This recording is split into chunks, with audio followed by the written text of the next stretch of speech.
I really proudly tell people, you know what, I'm a cook. It's what I do, it's what I did my entire career.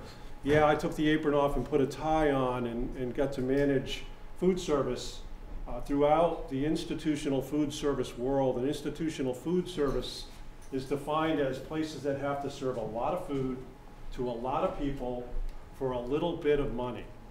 Schools, which is why we're here today, hospitals, colleges, places like that, you know, that really are struggled. So it was because I was in the right place at the right time as the executive chef at Yale that I had to go through a transformation. For the previous 20 years, I was about serving conventional food. I was focused on bottom line, dollars and cents rather than common sense. And it was that epiphany that I had, which I'm going to share a little bit about some of those details today that will help you understand what made me say, you know what, I can never go back to what we were doing. And it was that experience 6 years ago that helped me establish a consulting business. Say, why should I stay here? You know, and why should I just stay in this vacuum? Let's go out and help other institutions.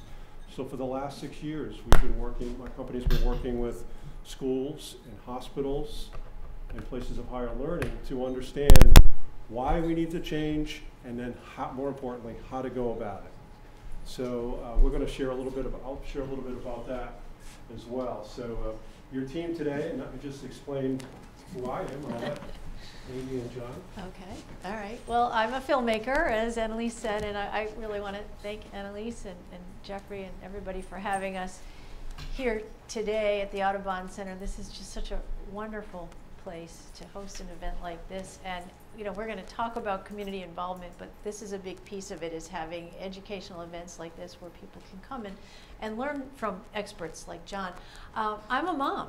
Just like you say, you're a chef. I'm a mom. I was a frustrated mom. I had my own health issues. Alex, there behind the camera, is my husband. He's from France. I had the revelation and the epiphany by going to France and eating at his family's table that there had to be a better way that we could eat in America, and I noticed how much better I felt when I ate real whole food that was, you know, directly brought from the farmers. And so we raised our kids that way, and I just got really sick and tired of being in the minority and being marginalized because we ate healthy food, and having my kids picked on and, you know, being ridiculed basically. And I wanted to do something about it, so I went out and made a movie, and I wanted to find out, you know, I said, this has to be possible. There has to be a way to do it. And I was lucky enough to find John, and when you said it was only 6 years ago, that kind of blows my mind because a lot has happened in 6 years. So when I started to make the movie, I had no idea that you could change school food. I just felt like you should be able to. And there was John doing it. And since that time, and since making the movie, and now in researching the book, there are just so many more model programs and examples out there that I kind of feel like we have no more excuses because this can be done. So today we're going to talk about what we've learned and what the tools are for doing that. You know, John, introduce himself. Good afternoon. I'm John Lippman, and thank you for having us here today, and thank you for coming. I am the advocacy and new media coordinator for Two Angry Moms, and Two Angry Moms is an organization of thousands of parents throughout the country who are interested in changing school food in their communities, and we help to connect them up with other people in their areas and with other people throughout the country and throughout the world. I am a former organic farmer. I was an organic farmer for 10 years, and that really taught me the value of understanding where your food comes from and understanding the value of eating well and eating healthfully and locally. I'm also the father of a 5-year-old daughter, and she's really the motivation for much of my work. And she's just starting school this year, and I've seen what her school cafeteria serves, and I'm not thrilled about it. And so I too am an angry dad. There's the two angry dads.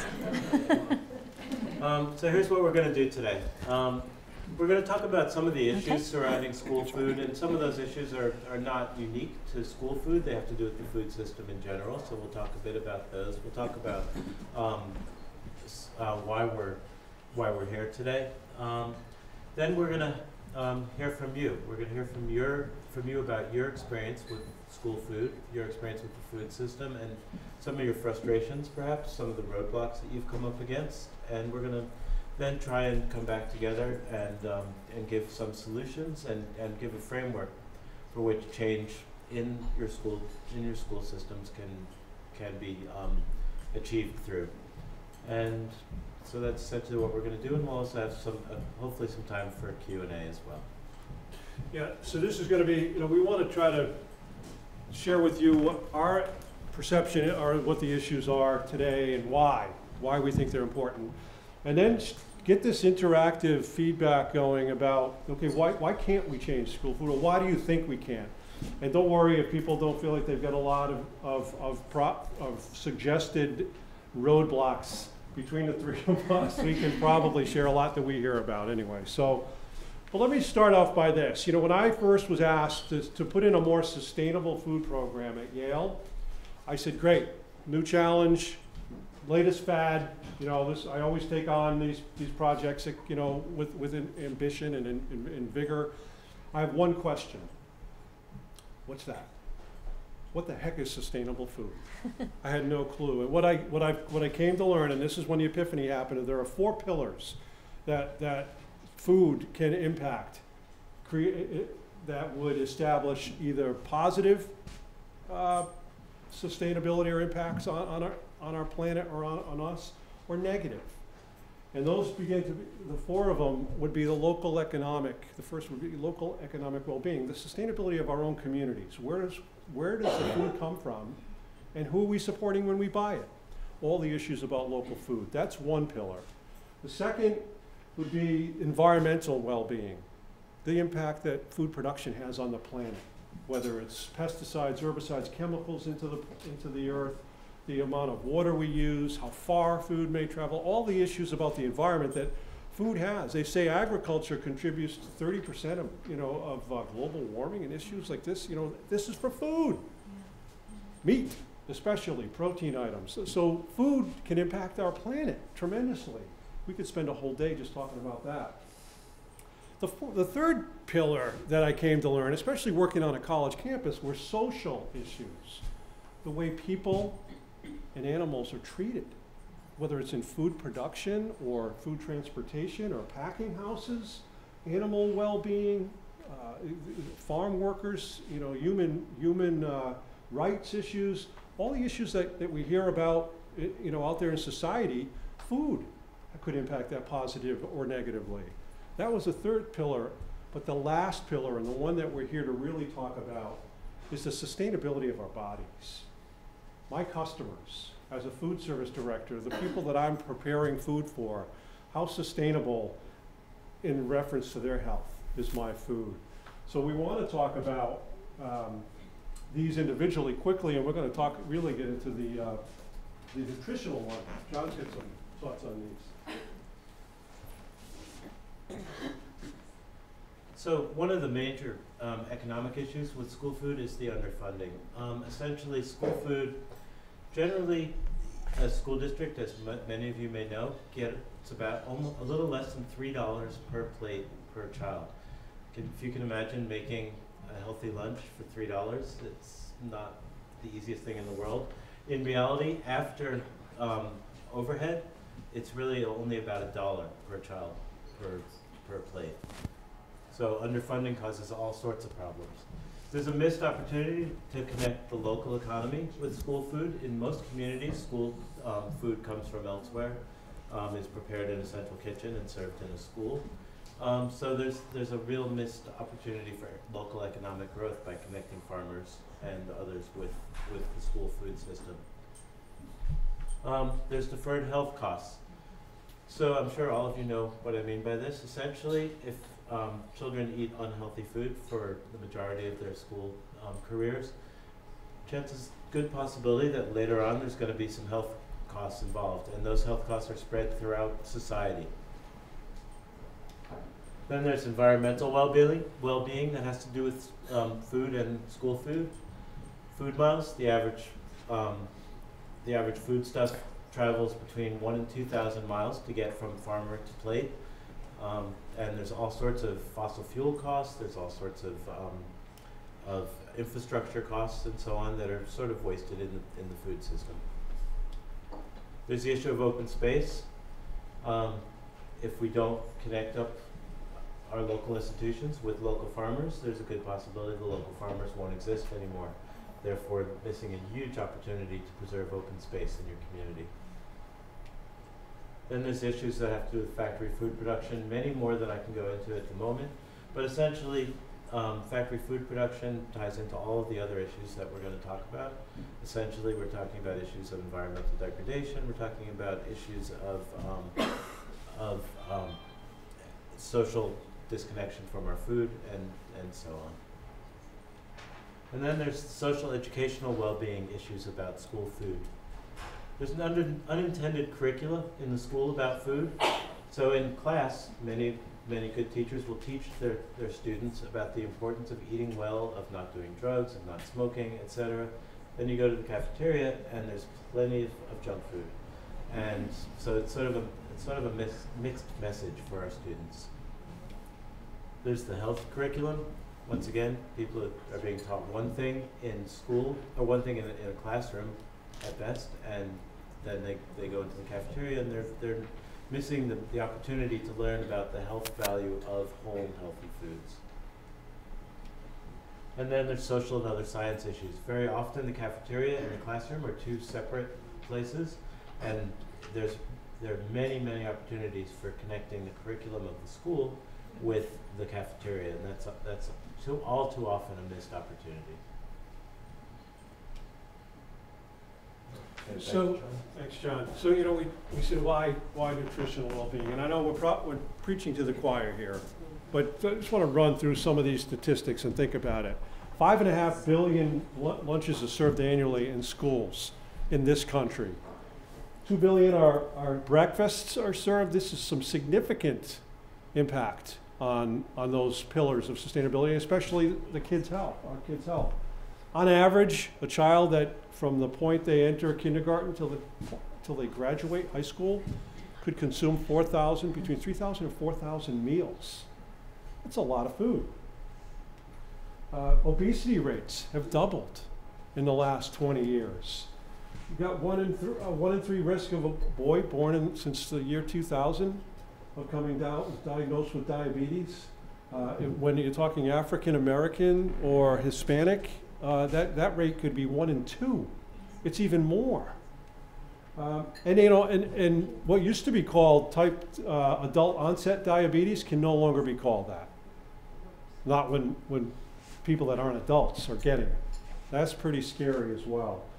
Why do we want to do this in schools, though? You know, why not get the students to start understanding, you know, and influence these kids early? We got them scared to death about smoking, most of them anyway. Well, this could be as toxic, you know, over the long term. Some studies have shown, you know, when they're hungry in kindergarten, for these kindergartners, they start the day hungry, their actual performance decreases.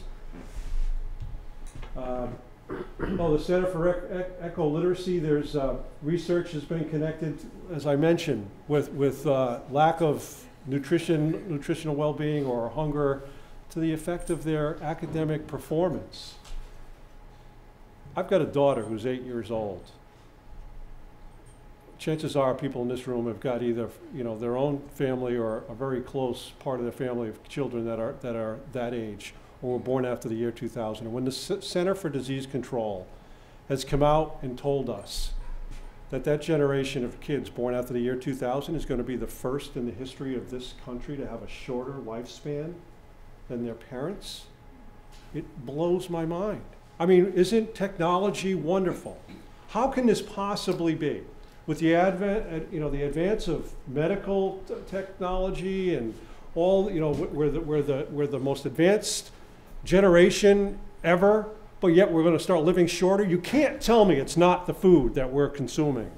Granted, kids are consuming food outside of school. I completely understand. That's an argument we could get into later if we want. But when kids could possibly be consuming that much food, as we just talked about, in school, Well, you know what? We could make a huge impact positively on that statistic right there. This hits home for me, and it really gets me a little ticked off. What else is being done? So we talked about the whys. Here's some examples of what things are being done. SNAP and USDA, these are federal programs or federally supported programs. The USDA is who runs our school lunches. Amy's book goes into detail on all the idiosyncrasies about that, and we won't take time today, but basically they're the ones that set the guidelines, the nutritional guidelines, and what's acceptable. The good news is they've actually taken a step up and created some criteria that's going to be changing as we speak to enhance the nutritional well-being. More grains being served, more fresh fruits and vegetables. The frustration part of that is that the reward for schools to do this is a mere 6 cents per meal.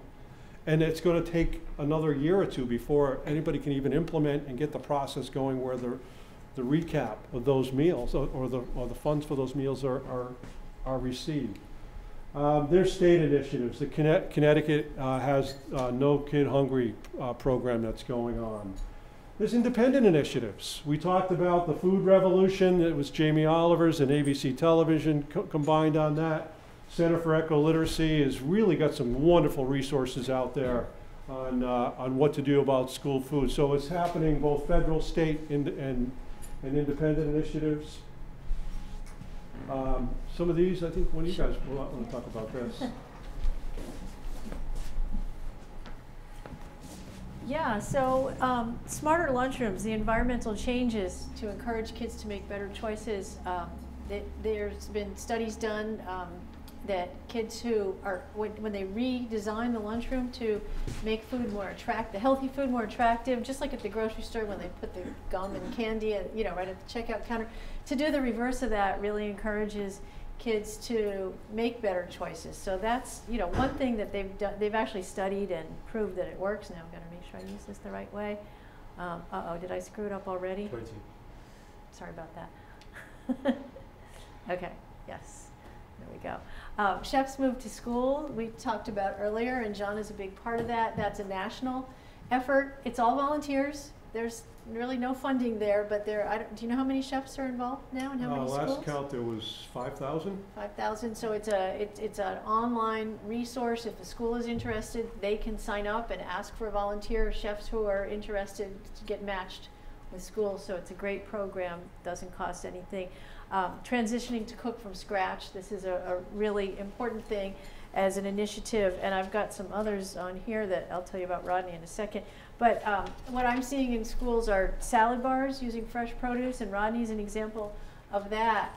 He was formerly the food service director in Santa Monica, California, and this was a little video excerpt, but it's not working, so I'm just going to quickly tell you his story. He now is the food service director in Riverside, California, which is a district that has more than half of the kids on the reduced or free meal program, high poverty district. And he had parents come to him and ask for a salad bar that connects with the local farmers. And he kind of ignored the parents for as long as he could, and they were very, very persistent. And so he did a 2-week trial, and this is actually the truck full of produce pulling up. It was so successful that it's now been instituted in all the schools in Riverside, California, and it's available every day to kids, and many of the kids are choosing that whole food salad bar.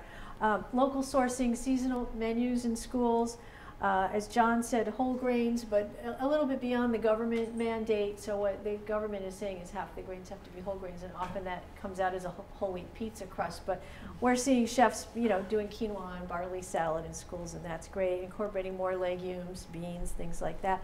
Fewer choices and more nutrient-dense choices. So rather than having a ton of choices, just narrowing down what they eat, and hiring a chef. And then for me, this is all about being local. So we saw a slide earlier that talked about the USDA and the SNAP program. They provide a floor, a basis to secure that the meals meet some minimum requirements. But what I've seen in my travels is that it's really a local issue. It's a grassroots issue. That's why I think it's so wonderful to be able to get together in a community like this and talk about what we can do right here locally, because that's where the changes are happening. And it's not just because one district is wealthier and one district is poorer. That, you know, New Haven, Connecticut has a great model program, as does New Canaan, Connecticut. So I would urge you all to go and visit both of them and see for yourselves. And then staff training, which John has been very involved in many places. Boot camps for chefs and school cooks, so that they're learning how to cook. And healthy vending machines is another thing that I'm seeing, where, you know, some schools are taking them out altogether, but others are putting healthier products in there. And it's really all tied into local wellness policy, so we can get into that a little bit. Okay. And so what's being done is that communities are getting together. So it's parents, it's teachers, and it's students working together. It's also local businesses and after-school community, church organizations.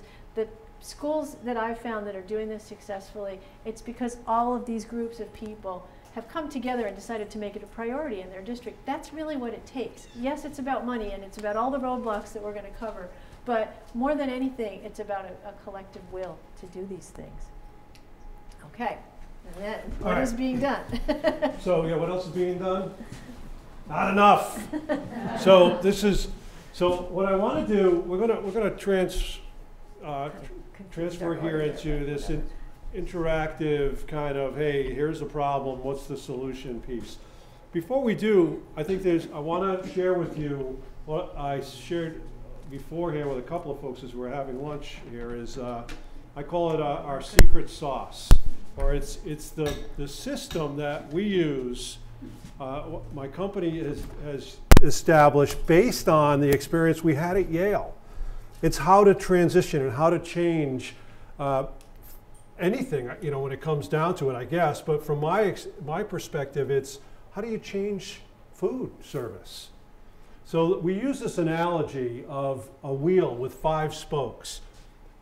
Bet you more odds are you guys have ridden bicycles in your lives, right? You ever rode a bicycle where 1 or 2 of the spokes start to either break off or are missing? What happens to the rim? It starts to warp and bend. More spokes are missing, that rim really breaks down, and the wheel doesn't turn.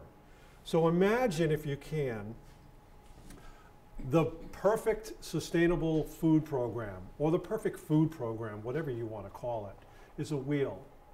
And to implement change, you need 5 spokes. These actually, I've got some I can pass, some handouts too, besides this we can pass around, if you don't mind, Annalise. Let's talk about them really quickly. And the reason is we're going to create buckets. As we start listening to what some of the challenges are, we're going to place them in these buckets. But hear me out here. The first spoke on the wheel is the food. Duh.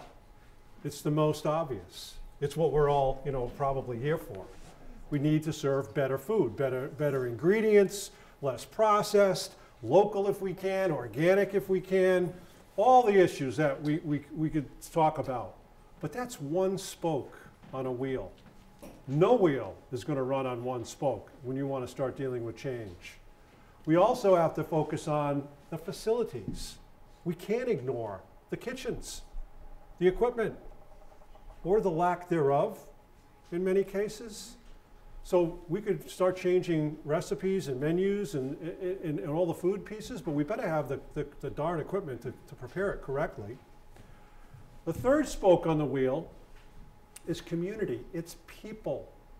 But it's the term community, as Amy articulated so well, it's got to be well represented. It's not just about the food service staff. It's not just about the food service staff and the parents. We recommend you've got to get administrators involved, teachers involved, parents involved, students, as we mentioned. A well-represented community of stakeholders, even in most cases creating what we call a lead team for change for the food service program. So it doesn't all fall on the food service. So you've got people that can push the envelope and some people that traditionally may resist the envelope, but have the knowledge and resources to how to go about the change. But you've also got the administrator to say to that resistor, it's okay. You know, we want to try that. We need to invest a little more money here. Or no, that person might be saying to the pusher, that's a bit too much. Let's find a middle ground. But a well-represented community. And there's other resources, farmers, you know, outside people, you know, that can come in and lend some hand. Chefs, the Adopt a School program, the chefs move the school. Third spoke on the wheel, but I'm still not a wheel that's going to roll with 3 spokes, right? Communication. This is the message. This consists of a lot of different areas, folks. So in one case, it's the training of the staff on why we want to change, as well as how we want to change. I'm talking about the food service staff. Technical training, that's the hands. That's where I get my hands in. That's where I learn how to handle fresh whole heads of garlic as opposed to jarred garlic powder, if that even.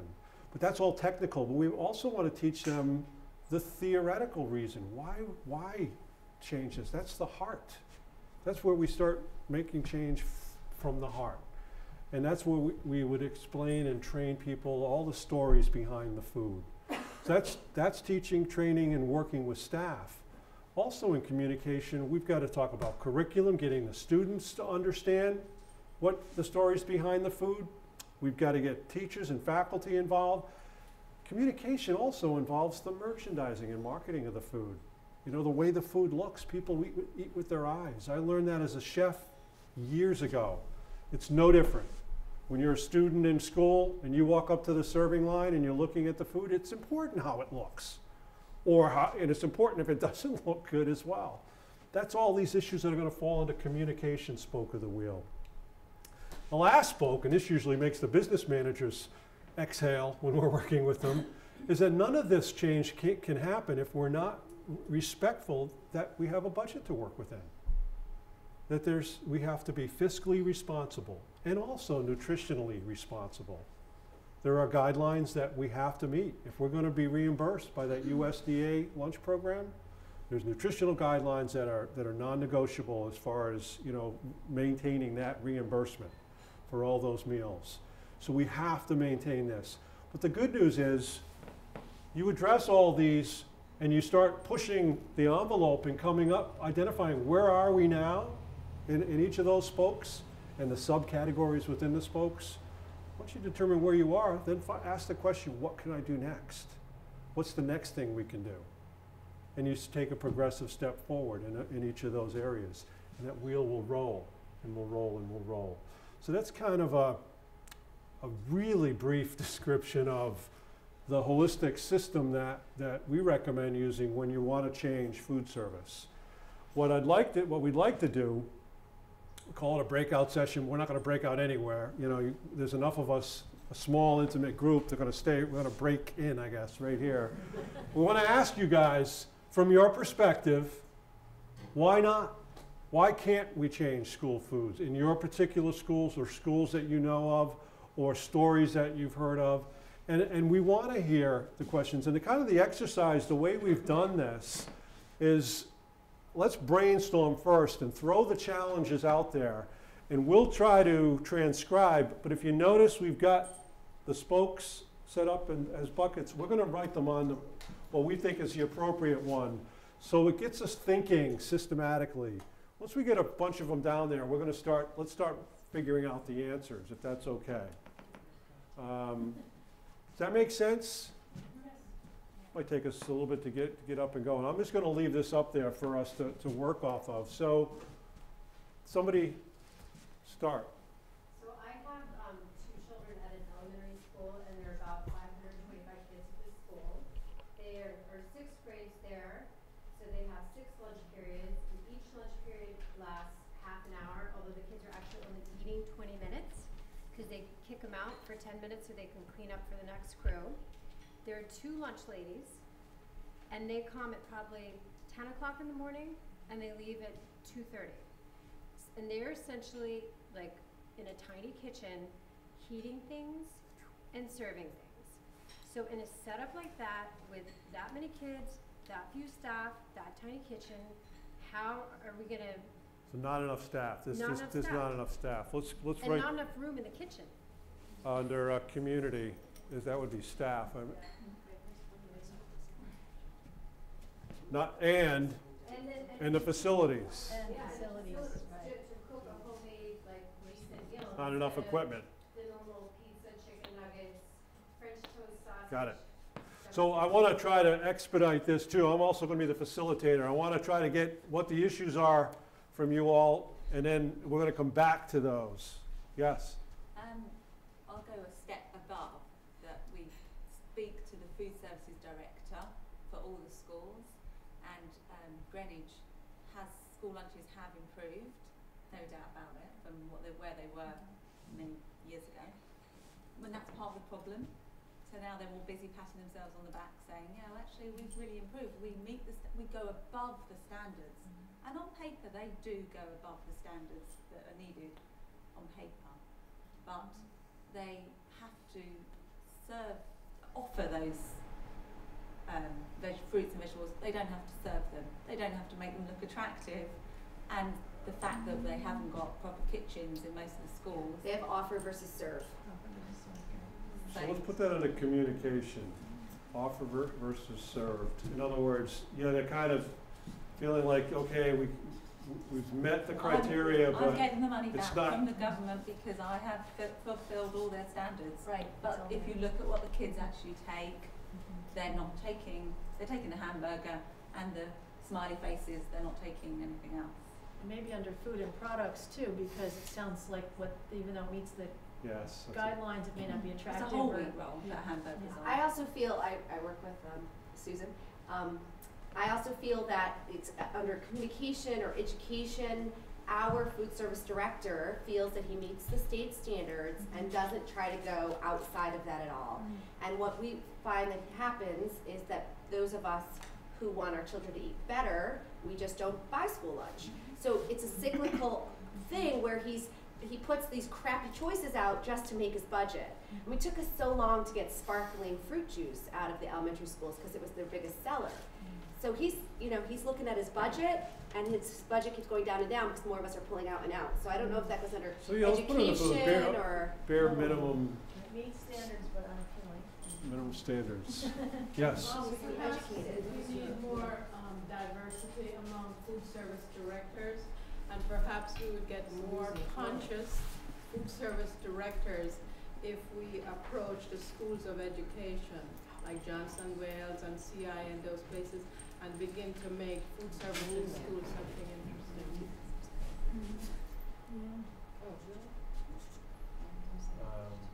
Staff training.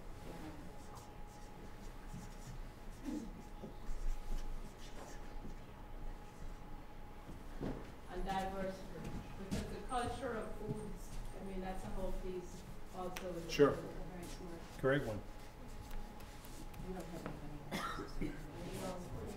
Can go and buy snack, after the lunch, they're fasting up. So they can go and buy ice cream and so. Offering a la carte. They call it a la carte. Yeah. Junk. So they have lunch for Fiscal? Would that be fiscal? Yeah, you know what? It could be. Because Lunch ladies always tell me they have to offer that in order to sell the good stuff because this offsets the price. I hear it that. subsidizes. Yeah, it does. And what about What's that? Why in the United States with our children has to be a business? $3 a day. They're $3 an hour. In my estimation, you can't. I'm just saying, I think the cost of the lunch is too low to serve anything. Not enough. If you're trying to get organic vegetables or really, I went to Whole Foods to try to replicate that. There's no way. Couple more, and then I want to try to start coming up with response because you're not going to be happy if you leave here and all you've done is vent. You want some answers, yes. Another one, isn't the problems, doesn't it start at home and what they're eating at home and what they see as delicious? That fast food looks good because they have it when they're served it. It could be in the community, the home environment, the home practices of. Oh, good. We got some more. Yes. From a student perspective, particularly adolescents, of the consequence of poor health choices. I don't know that they've been educated to understand that if they eat French fries 5 days a week, that their coronary arteries are going to fill with plaque, and that they have increased risk for hypertension, diabetes, and having a cardiac event. And I don't know how we translate this to the children so that they can understand the magnitude of the problem. I think, well, two things. One of the things is making a connection to children. I don't think they're too worried about culinary things, but they are worried about sports. And if you can connect healthy eating to sports and their performance in sports, not in a general way, but showing them very specific examples, which there are. And then the other thing about cost, portion size is the same through all the grades. And what they need to do is begin to think about little kids not eating as much as older kids. And so there's a cost savings there. Yeah, portion size. But what you also just did first, though, was offer, that's great. There was kind of an answer to one of those issues, but we'll try to come back to it, but, you know, to try to hit them with what is important to them. Yes, in the back. There are very deep pockets from local corporations such as Pepsi and Kraft that are gifting certain in-kind donations to schools and no, that's not always a girls' club, as well as the public schools. I know for a fact here in Bedford, that's a case. Tough to get around that. Not in Greenwich. You mean like when they're sponsoring like an advertisement on a scoreboard? Not just sponsoring, there's parents that are senior management that work there and that are influencing different things and making donations. Yeah. A lot of I'll it put it on was the corporate sponsorship, sure. This is a big issue with social inequality. Like this lady said, you know, when my kids were in the Greenwich public schools, I always made lunch for them because, you know, on Friday they got to eat the pizza because that was like sacrosanct. But, and it, you know, we more than made up for it.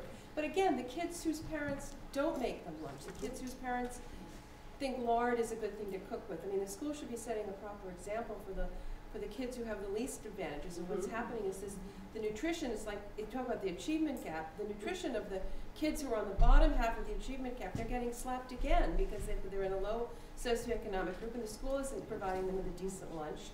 And, you know, So the school instead of helping them to be healthier, yeah, it just pulls they them promote apart. good reading, but they don't promote good eating. Good nutrition. So the kids whose moms care are making them lovely things to eat. They go back into the classroom, they feel great, and they continue to do better. And the kids who eat the lard for breakfast and the school lunch for Want to take three more? One, Yeah, two, three. I just wanted to let everybody really know sad. it's about 10:01 now. We can stay longer, but if we're going to try to move things along so the people who have to leave can.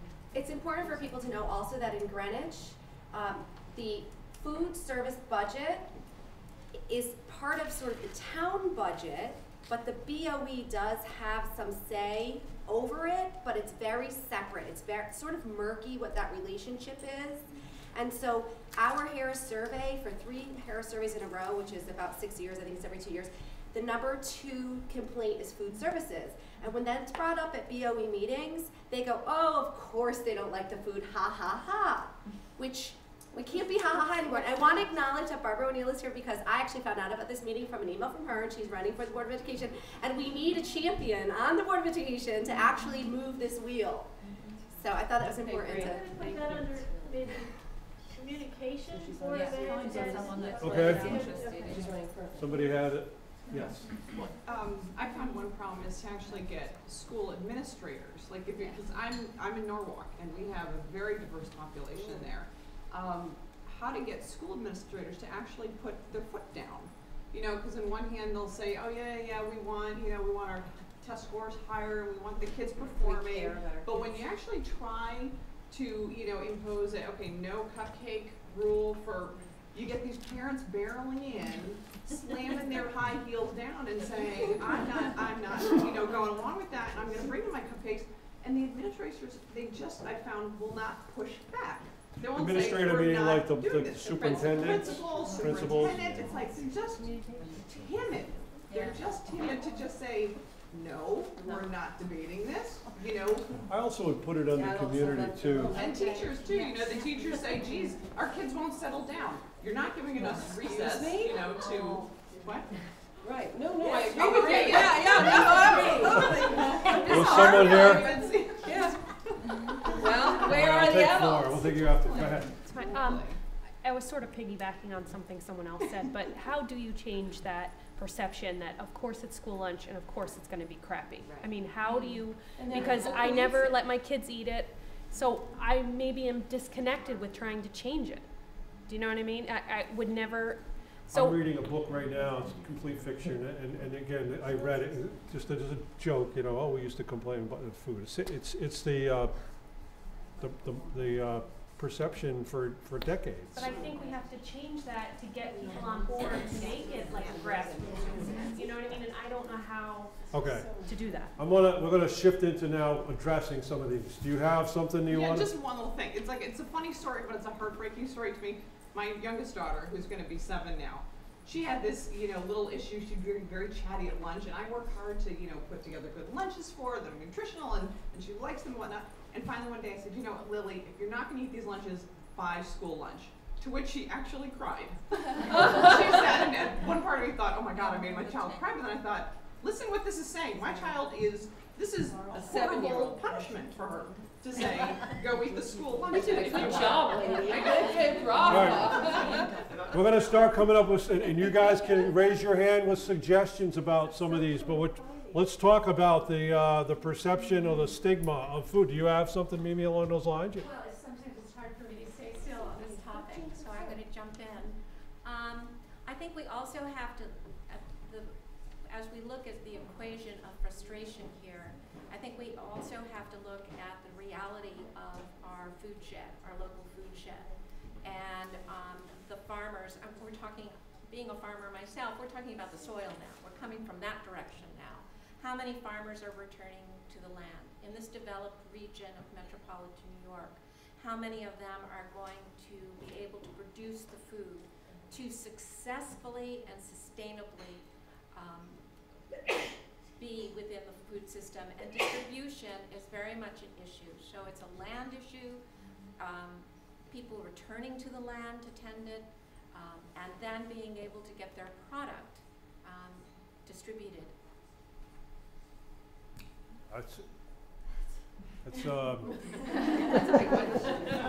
It's a big spoke. It is a big Yeah, no, it really is. But on a positive note, there's great change. And so as one movement complements the other, farmers, the parents, the children, the community, it all starts to build together.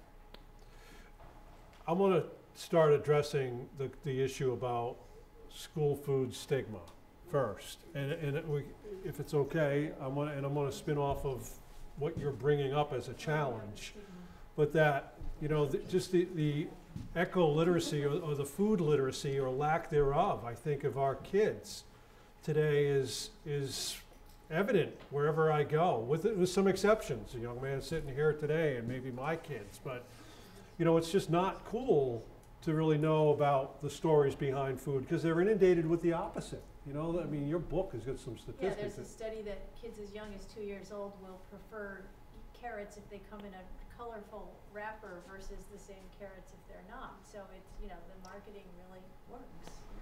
So here's some ideas or some thoughts. We need to get kids to, they think chefs are cool. They think chefs today are rock stars. If there's one thing the Food Network is good for, that maybe there's that. And they're giving you my opinion. But so that anytime you can get the chefs moved to schools and you can get a chef to start getting involved and talking about food, chefs move to schools, there's a whole resource database on the USDA website for chefs moved to schools about suggestions for them getting involved. They're not just asking chefs to go in and teach the cooks and change the food.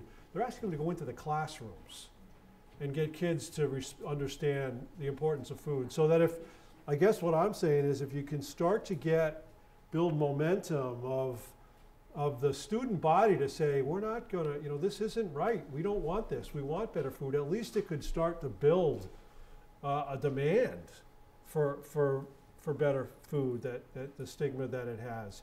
The second thing, I mean, I could probably go on all day about this one, but if you can train and teach staff, the cooking staff, that what they're doing is truly a skill and a craft. They could build their own morale. And it's a chain reaction, or it's a snowball effect. They start feeling better about what they're doing. They're going to start serving better food. Just learning more. Yes? I just wanted to add to that. My son went to the Uncle School where they have a program. This is in Fairfield. They have the chef, who's organic chef on staff and what have you. And what was really awesome was they got the kids involved, in planting, in using those ingredients, and making their own food, and hence that's what they ate. So it started here and went all the way through. I mean, that's obviously a utopian. It can't happen everywhere, but even on small scale programs, I think it would go a long way. We can integrate it into the curriculum a little bit, then get them early. And Uncle was one of the first models I found, so it's in the movie and it's in the book. And guess who trained the chef at Uncle? That was our first client. Ta-da! But there, yeah, I mean, there's that whole motivation, and that's in private schools. I'll tell you right now, private schools, there's no reason we can't. There's almost no reason without some, having to stand up and make some tough decisions. I'll address one of these other ones about the diversity of food service directors. I'll share with you now. Sometimes it just means getting the right people. That's part of the inequity again, because my kids went back and forth between private and public schools at various times during their careers, and the food in the private school is so much better, and has been so much better. There's no toleration for the kinds of stuff that they were served in it. So that's again, it's a social issue. I want to jump in just on Please, yeah. the same issue on the perception. It works both ways. So one of the things that I suggest to all parents and teachers is to sit down at a table with a kid in the lunchroom and eat that lunch with them. Ooh. And yeah, maybe in some places I've seen where they start making a change. And there is something like a quinoa salad that Chef Tim Cipriano in New Haven talks about. The kids are afraid of that because they don't know what that is. It's not familiar, and so they might go home and tell their parents that lunch was yucky today, when it might have actually been something that's a matter of taste, and that we have to develop their taste to learn to appreciate something that actually is healthy, is made from fresh ingredients. So it's really important to be educated and informed about really exactly what is going on in the lunchroom, and the only way to do that is to get yourself there, to ask the food service director for lists of ingredients in every food on the menu, because something might sound really good and might have 500 ingredients in it. I'm exaggerating, maybe only 50. But you need to get educated in order to start making these kinds of changes, and then you can specify, what it is that you want. And that's also how the perceptions get changed, by going in there and getting kids to taste things and finding out what's really yucky because it's gross, or what's yucky because it's scary and unfamiliar. So that's, something we need to remember. Yeah. I think a lot of good points have been brought up, but I also, from my own personal experience, when I was growing up in Stanford, the people that cooked and served food, a while ago, in public schools were local people from the community, which gets back to your diversity. And that a lot of different groups of people live in different parts of a town. And I happened to be in a section of town where for lunch they were very proud of their meatballs and their homemade sauce and their pasta, and you didn't have any of this other stuff. And again, there wasn't a lot of choices. These are the choices. They were very proud of what they were serving their children. And there's no pride in what is being served today, because the servers are just workers who've been institutionalized. Right, and they open a can. Also, I'd like to address, as a school nurse, the parents are the guardians of these children they send to school, and from all walks of life. They come to school, they haven't had their breakfast, the parents don't have time, they're too busy, no one can get up 40 minutes earlier and take care of their children or their children's needs. And so part of your spoke needs to be teaching people how to be guardians of their children's welfare. But that's where the school needs to serve as a model, rather than maybe need some parenting programs. Well, and some of the studies that I've seen that have shown when the school starts serving as a model and changes the whole food environment of the school, the kids take those lessons home. And I had a wonderful story, I wrote about it in the book, in New Canaan, here in Connecticut. Bruce Gluck is the food service director there, and he went to integrative nutrition. Some of you guys are familiar with that school, and on a scholarship that was provided to food service directors in schools. And he was so inspired by what he learned at the school that he made some very significant changes in his program and even dropped out of the National School Lunch program altogether, which is very radical. And I met, actually, at your house, a woman named Anne, who came up to me, and at first I thought she was serious. She said, "Are you Amy Kalafa? I have to talk to you. It's because of you that my whole job has changed." And I said, "Who are you? What's going on?" She runs the local grocery store. I guess it's a family-owned kind of grocery store. And maybe that's it. In New Canaan, I don't know the market. But she said that the parents started coming into her store and asking, "Do you have pasture-raised eggs? Do you have grass-fed beef? Do you have any local produce?"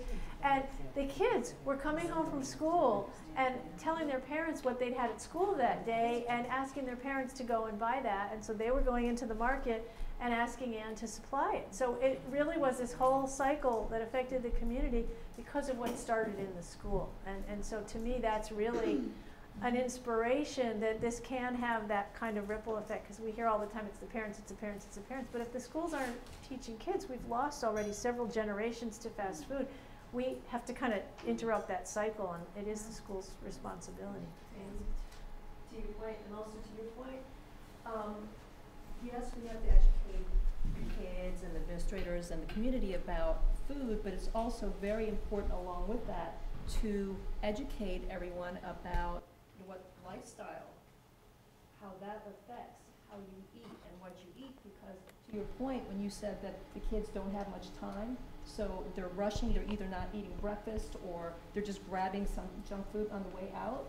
Really, part of it has to do with what are the kids doing? Are they on their computers, on the internet late at night? Are they staying awake late? Are they tired all the time? If that's the case, then they're groggy, they're getting up, they have no appetite for any food when they get up in the morning. They just want to get to the bus stop and that's it. So there's a lot of lifestyle pieces that has to be addressed along with the food. I want to make sure we address the very first that was brought up, because I'll be honest with you, it's going to be one of the hardest to try to figure out without some significant stretch. And that was, you've got two people serving 525 students in a very limited infrastructure, but it sounds like a kitchen. Is that the only school in the district, or are there other? No, there are 11, this is in Greenwich, there are 11 elementary schools in the district, this is the largest one. Okay. But they all have the same menu, and they all have the same staffing, I think, for the most part, and the same kitchen set. It's scary. It's a monster that we've created. I always say, you know, and I was part of that industry. The more we had to reduce costs, the more we reduced labor, and it was all this value-added processed food was the answer. So one of the biggest challenges is going to have to be, how do we start trying to provide at least whole, fresh, real food somehow, some way. So one of the questions I would have is there a central kitchen that supports those? The high school does have a kitchen. Do they have do they cook and distribute? No. Yes, no. Do they have the capacity? Each school has its own, and the high school is so big, I can't imagine how the high school could cook for their students, they cook for other. 27. They might just store the food and ship it out frozen, maybe that's what they. Well, they used to, each school used to do some cooking, now I'm learning they don't. It's everything's centralized in Greenwich High School. The minimum amount. There are. One school has a Preparation. It's really difficult to try to come up with recommendations from standing here at the wonderful Audubon Society on this nice afternoon without seeing and entrenching. I mean, one of the services I do as a business is we provide assessments. We go in and identify what you're doing based on this, and then determine create an action plan. Here's what you need to do to get out of it. And here's the ramifications to get out of it, and say, go. I mean, I Now, I could find easily a group of parents who would be willing to pay for your services, whether the school would let you in. That's gonna be the problem. it's important that they do, because Do you go to the individual, kind of tails on that, do you go to the individual school, or does it have to be the greater? I mean, can we start at it's got to be a little district. It depends on your town, how it's run. Here in Greenwich, no, here in Greenwich it's centralized. You cannot, district-wide, you cannot yeah. change one school. But we tried to offer, can we have like a pilot school? Right. And they sort of like mull it over or whatever, but we haven't gotten farther Is than that. Greenwich can't- outsourced? Does In Greenwich have a you can. management company? No, it's, oh, Who okay. hires him? The town. No, wait. I want to share some experiences. I have had angry moms come up with funding for us to go in and do this work. But I would not do it without convening Right. stakeholders to sit down, and it might, sometimes we did this in actually the capital of West Virginia had nothing to do with, it was a year after the Jamie Oliver project. We were brought in by Charleston, the city of Charleston parents. Right. And we met with the superintendents, the food service directors, the Board of Ed. We sat down one afternoon and we just talked about what the possibilities are, what we can provide. And the school, once they hear this, there's no reason not to look into this. What do they got to lose, especially if somebody else is funding it? Nobody likes But- institutions. But schools hire consultants for all kinds of things, Yeah, so that's it's, what I just said. yeah, I said this it's town not hires unusual. consultants for Anyway. every little thing. Right, So watch this. Back- Yeah. I'm so not it's trying an to unusual say thing, especially if the it's answer to funded, that then is to hire take me to do advantage this, of but it's a step to create a plan and create some focus on what's possible. But in your case, I would say, somebody's got to look at the infrastructure of cooking, if it's Facilities. even possible. And maybe there needs to be some investment in some equipment and staffing. The problem with staffing is that's usually the last place people are willing to add. Because now you're talking benefits and unemployment insurance and work.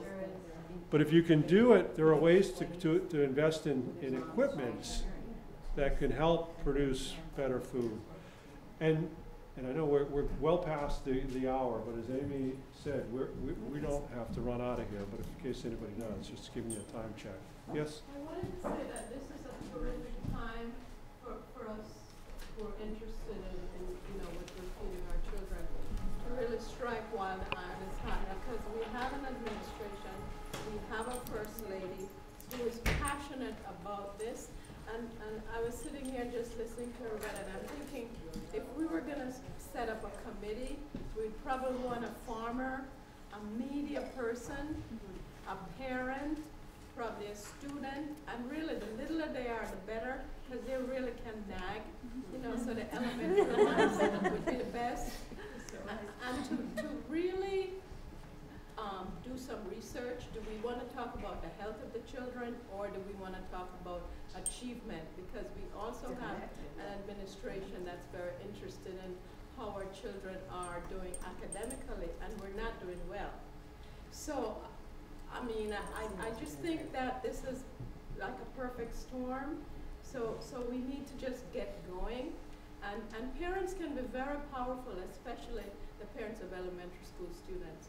And we have to think about all children, not just our children, because in the end, all our children are important. I want to suggest, because there are a lot of people from Greenwich here today, if you sign the sign-up sheet over there, I can connect you guys, through, like, send each other's email addresses. You can also go to angrymoms.org, and we have, it's a group site area where you can find people by zip code. So if you wanted to start forming this committee that you're describing, you've got a really great group in the room right here. So anybody who's willing and wants to share their email information with one another, you could start putting that group together. Just sign up on the mailing list or go to Angry Moms and do the zip code search. Amy, we just might be able to expedite that even better. I passed a sheet around. Oh, great. Everybody should have gotten it. I can just give you a copy of it. Okay, yeah, so then we can send it out. Also, I'd like to suggest if you have a success story of how one school actually beat the system and reversed it, that would be a great model, a great template. I have a book full of success stories, and what I did was I traveled around the country. I found examples in small districts, suburban districts like Greenwich, big cities, north, south, east, west, and you can pull from all the examples in that book. So there are models that are outsourced already. I think you guys have a great advantage in Greenwich not being outsourced, that you're self-operated, you have more control, to begin with. So there are wonderful examples, and the book is really, it is kind of a how-to in the sense that you can pull from all of those different examples. So, John was telling me I should put a copy on everybody's chair and then tell you can buy it. I don't know how to do that kind of hard selling, but I do have copies, so I recommend, you know, if you do pick it up, you can read those stories, and then, you know, you can kind of make a list of all the things that would work here, because there are many, many examples now. We're not reinventing the wheel at this point. You know, John's been doing this for 6 years. There's great models out there, and we can all learn from them. So there's, you know, no longer, when I first started showing the movie, there was a lot of resistance, and if there was a food service person in the audience, they would, you know, kind of see me as a pariah. And now everywhere I go, I have food service directors coming and participating and really, you know, say we want to make these changes, we need help, we need the parents, we need the community to come together. So I think that we're on the verge of a tipping point where we really can make this happen by bringing the community together. So, and John is an amazing resource. I can't stress how lucky we are to have him in our state, because he does travel around the country doing this. So we're lucky because he can just drive to Greenwich. And another thing I would just add to that is that you need to start where you are. And I've heard that there seems to be a few different schools in slightly different situations here. And some of you may be ready to take on a huge overhaul of your school food system, and others may be trying to look to make that one difference that leads to other changes. Part of what needs to happen is that parents and other community members need to prove to the administration that one small change won't wreck everything. And once they see that small change can work, very often you find more success and more willingness to make other changes. I want to segue into this quote that's along that. We can keep talking though, but I love it. Let me read it the tone that I usually do in front of a large audience. Whether you think you can or you think you can't, you're right. Which is it? Which do you want to do? And then, as John just said, you know, it's all about just do one thing more. And this is how our action plans are set up. And then when you do that, what's the next thing you can do? And when you do that, what's the next thing? And it's broken into categories, 5 spokes, so that you're not just focusing on one. Sometimes the other one is going to help drive that. You know, so it's foolproof. You know, it really is foolproof when you approach it. How do you eat an elephant? Anybody? One bite. One bite. One at a time. And sometimes it's not starting in the cafeteria. I've seen some of the most sweeping changes start by going, you know, where there's the least resistance. Maybe it's a school garden. And when we started building school gardens in Connecticut, parents and food service directors told me, but we're not allowed to serve the produce in the schools. So we went to the state and we went to the local health districts, and we now have a set of guidelines. And they're published in the book, they're on our website. So as long as you follow those guidelines, now the food service directors are getting really excited about having the fresh produce, and they're setting up special tables in the cafeteria, and the kids are saying to the other kids, look, I grew this in my class. And it's an opening. It is that one thing, but sometimes it's take that path of least resistance, and then all of a sudden people start embracing it and asking for more.